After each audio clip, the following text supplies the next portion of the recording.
You know, the word calculus, it can sound pretty intimidating, right?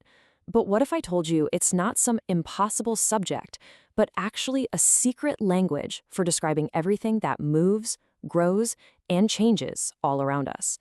And to show you what I mean, we're going to start with a simple puzzle, one you might even run into on a road trip.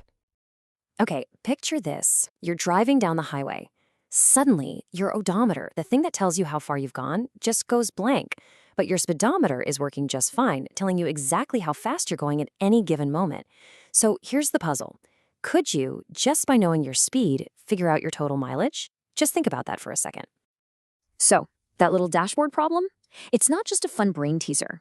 It's literally the two big, opposite questions that calculus was invented to answer. It's all about the relationship between how far you've gone and how fast you're going. Two sides of the very same coin. All right, so let's really dig into this dashboard idea, because your speedometer and your odometer are the perfect everyday tools for getting a handle on the two core ideas in calculus. This chart lays it out perfectly.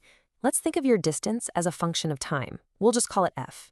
The first big question calculus asks is, if you know your distance at every single moment, can you find your exact speed? That process is called differentiation. Now, let's flip that on its head. Your speedometer tells you your velocity, which we'll call v. If you know your speed at every single moment, can you figure out the total distance you traveled? Well, that process is called integration. See? Two opposite questions. To make this crystal clear, let's start with the absolute easiest scenario we can think of. You're on a long, empty highway, you set the cruise control, and your speed isn't changing one bit. So let's say you're cruising at a steady 60 miles per hour. After 1 hour, you've gone 60 miles. Easy. 2 hours, 120 miles. This is math we all get, right? Distance equals speed times time. And if you were to plot that out with time on the bottom and distance on the side, you just get this nice straight line heading up and to the right. So what's that steepness all about? Well, that's the slope. You probably remember this from way back when. It's the rise over the run. For us, that's just the change in distance divided by the change in time. And guess what? If you take that change of 120 miles and divide it by the change of 2 hours, what do you get? 60. That's your speed. And boom, that is our first huge takeaway. Your velocity is the slope of your distance graph. The steepness of that line is telling you your speed.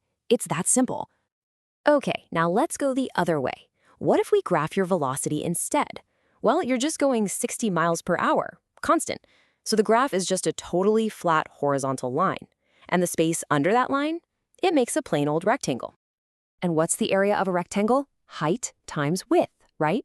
The height is your speed, 60. The width is how long you've been driving, the time. So velocity times time, that's your distance. And do you see the beautiful symmetry here? It's incredible.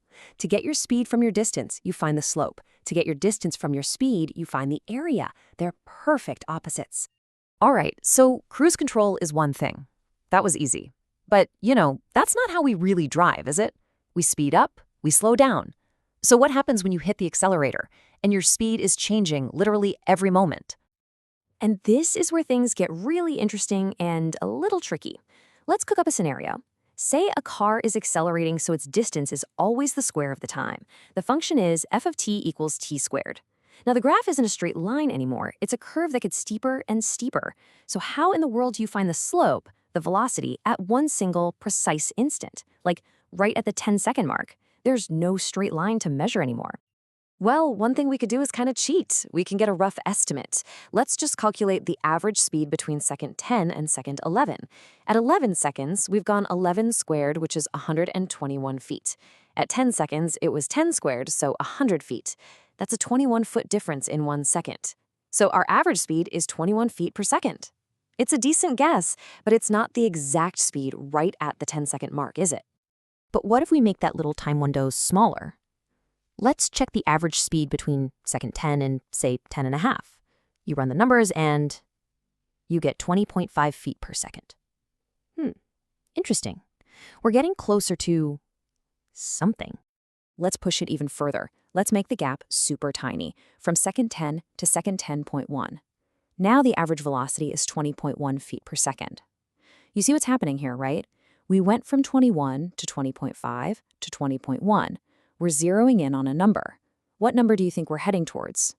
And this idea, this whole process of shrinking the window down and closing in on the answer, that is the big secret, the fundamental trick of what we call differential calculus. It's like having this incredible mathematical microscope where you can just zoom in and in and in on a single instant. So let's visualize this. That line we drew connecting 2 points on the curve, it's a pretty rough guess at the slope. But watch what happens as you slide that second point closer and closer and closer to the first one. That line starts to hug the curve perfectly, right? Until when the points are basically on top of each other, infinitely close, that line becomes what we call a tangent. And its slope, that's our exact instantaneous velocity. Okay, so what does the math actually look like? Well, for our function, t squared, it turns out there's a simple little formula for the average speed over any tiny time gap. We'll call that little gap h. The formula is just 2t plus h. And think about it. At time equals 10, when our gap h was 1 second, the formula gave us 2 times 10 plus 1, that's 21. When h was 0.1, it gave us 20.1. It works perfectly. And now for the magic trick. What happens when that gap h shrinks all the way down to 0? Well, the plus h in our formula just vanishes. It's gone. And we're left with just 2t. And that is the exact, perfect, instantaneous velocity. So for a distance of t squared, the velocity is always 2t. At our 10-second mark, the speed is exactly 2 times 10, 20 feet per second. Done. No more guessing. Okay, wow, we did it. We solved the first half of the problem. We found the speed from the distance. But remember our broken odometer? Can we do the reverse? If all we know is that our velocity is 2t, can we get our original distance function, that t squared, back again? Let's circle back to that other big idea we had. Remember? Distance is the area under the velocity graph. So if we graph our velocity, v of t equals 2t, it's not a flat line this time. It's a line that slopes up. And the area underneath it? Hey, look at that. It makes a perfect triangle. And we all know how to find the area of a triangle, right? It's just 1/2 times the base times the height. In our graph, the base is just the time, t, and the height is given by our velocity function, so it's 2t. So we get 1/2 times t times 2t. And wait a minute, the 2's cancel, and we're left with t squared. No way, we got it back. That's our original distance function. And let me tell you, that is not a coincidence. This is the big one. This is the single most important, mind-blowing idea in all of calculus. It's literally called the fundamental theorem of calculus.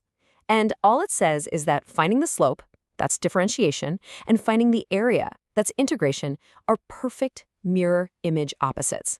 They literally undo each other. But this isn't just about cars on a highway. These incredibly powerful ideas of slope and area can describe any kind of change. Think about things that repeat, like the rhythm of a wave in the ocean or a pendulum swinging back and forth. So calculus is full of these famous couples, these function pairs. We totally nailed the first one, t squared and 2t, but check this out. If something's position is oscillating like a smooth sine wave, guess what its velocity looks like? A perfect cosine wave. It's this deep connection that's the mathematical heartbeat behind literally every vibration, every wave, and every cycle you see in the natural world. So let's just leave it with this thought. We started with a really simple problem about a broken odometer in a car. And from there, we ended up with the keys to describe the rhythm of the entire universe. So if these two really simple opposite ideas, finding a slope and finding an area, are that powerful, what else in your world is just a story of changing quantities, waiting for you to understand it through the language of calculus?